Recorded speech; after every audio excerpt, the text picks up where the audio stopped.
Now the Philistines gathered their forces for war and assembled at Soko in Judah. They pitched camp at Ephs-Dammim, between Soko and Azekah. And fear hung thick in the air. Two armies stood on opposite hills, with a valley stretched wide between them, Israel on one side, the Philistines on the other.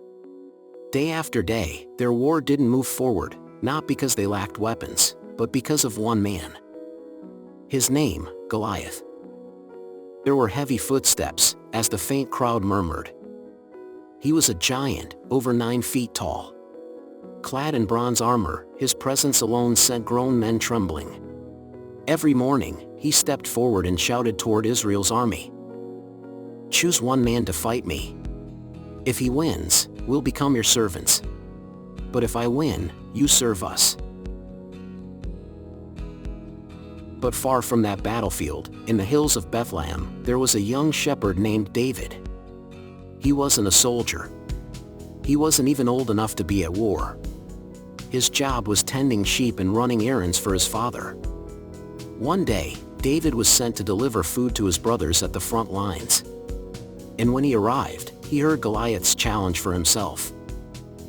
He looked around, no one was stepping up. And something stirred in him.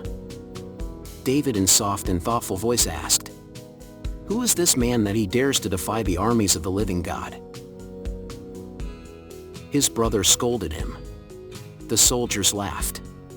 But David didn't back down. He was taken to King Saul.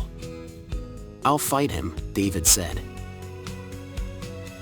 Saul looked him up and down, just a teenager. No armor. No battle scars.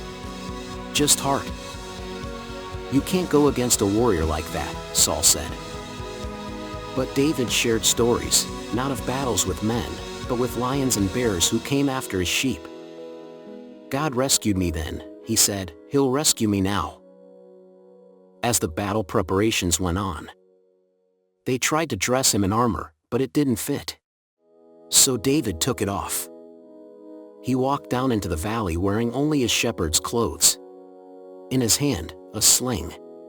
And in his pouch, 5 smooth stones. Goliath saw him coming and laughed. "Am I a dog, that you come at me with sticks?" David didn't flinch. "You come with sword and spear," he said. "But I come in the name of the Lord." And then, without waiting, David ran forward. He reached into his pouch, pulled out a stone, placed it in his sling. As the sling was spinning, and stone flying through air, there was silence. The stone struck Goliath in the forehead. And the giant fell, face down, to the ground. There was triumphant and reverent music. The army of Israel, who had once been frozen in fear, now surged forward with courage. The tide turned because one young man believed God was bigger than any giant. Sometimes, giants don't look like 9-foot soldiers. They look like fear, insecurity, loneliness, doubt.